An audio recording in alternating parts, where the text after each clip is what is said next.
I'm Kristen Lee Sargent. This is Jazz and Juice.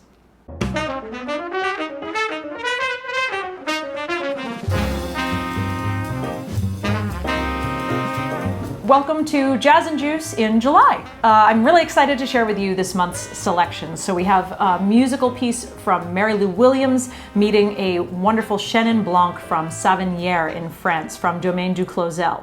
So if you had a chance to read my article on All About Jazz, which I will link below for your reading pleasure, the whole idea where I brought these two selections together is this idea of evolution. And as I'm seeing it, evolution is a product or a byproduct of being in and of the moment at all times.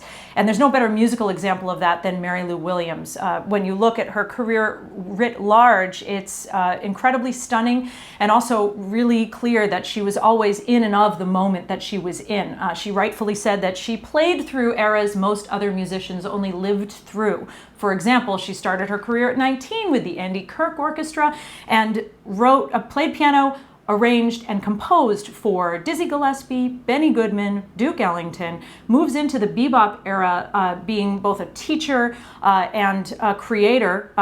Charlie Parker, Thelonious Monk, these are all musicians who learned from her or crossed her paths in other ways. So definitely check more of Mary Lou Williams out than the one selection I picked today. So I think sometimes versatility can cause history to overlook you because it's more convenient for us to find an artist and pinpoint them in one place on the map and move on. And like Mary Lou Williams is the map. She's not a pinpoint on the map. So we're getting to know just one of the pinpoints in her amazing career today, which is a later work. It's the Gloria from Mary Lou's Mass. So this is a 1974 album called Zoning, and it's the instrumental version of something that she composed for choir. She composed 3 masses that were used in services in the Catholic Church. This is after her conversion to Catholicism in 1957. When she converted, she needed some encouragement to return to music. Thankfully, thank God, there were 2 priests along with Dizzy Gillespie who encouraged her to do so. So she had a God of music and men of God all telling her that she's got to get back into it. So she created this incredible liturgical body of work, where this comes from, which is pretty extraordinary because there aren't many jazz masses. And this one was performed at St. Patrick's Cathedral right around the time of Vatican II. This is an opening up of the church in general, and certainly I think at the time was probably the most overtly religious jazz that was being created at that moment, which was also very forward thinking. There's rock in there, all kinds of stuff. It reminded me a little bit of Godspell, if you know that musical. So definitely check that out. And her masterwork in this time is Black Christ of the Andes.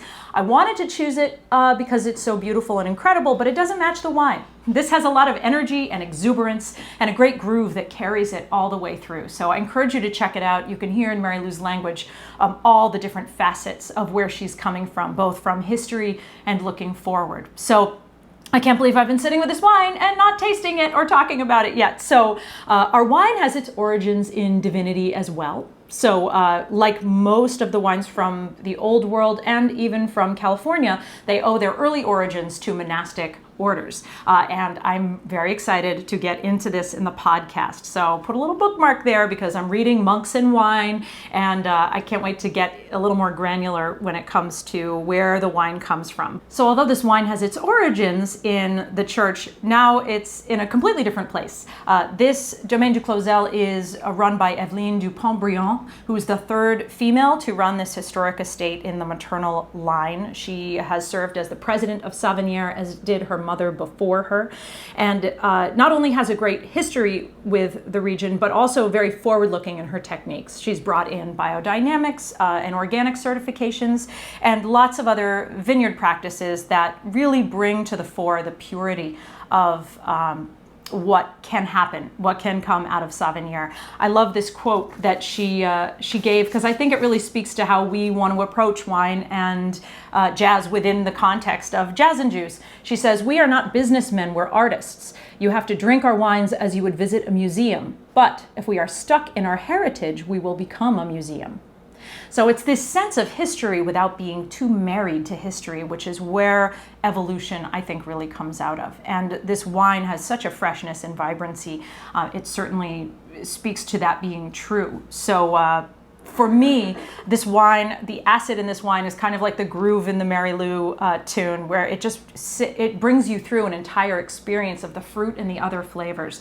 There's kind of like a ripe melon, a beautiful wildflower honey, and ripe nectarine, and all of this minerality, but it coasts. Like, I think of it as the acid's like a roller coaster track, and the flavors are traveling all over the palate as if on some kind of ride within your mouth. I know I've talked about texture quite a bit. This wine has this journey that's really exciting on the palate. This is La Jalousie, which is their youngest vine cuvée, and it's fantastic.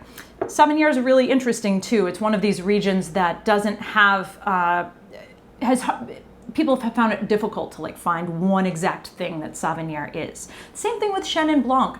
It has such versatility. It always has this acid, which gives you the backbone to have sweetness. So lots of Chenins are vinified sweet. In the Napoleonic times, Savennière was famous for that style. And the maternal lineage of Domaine du Closel is partially what brought Savennière into being more of a dry style. So that's kind of interesting, and there's still a variety of styles that come out of Savennière, but this one in particular showcases the purity of the terroir and certainly the fruit.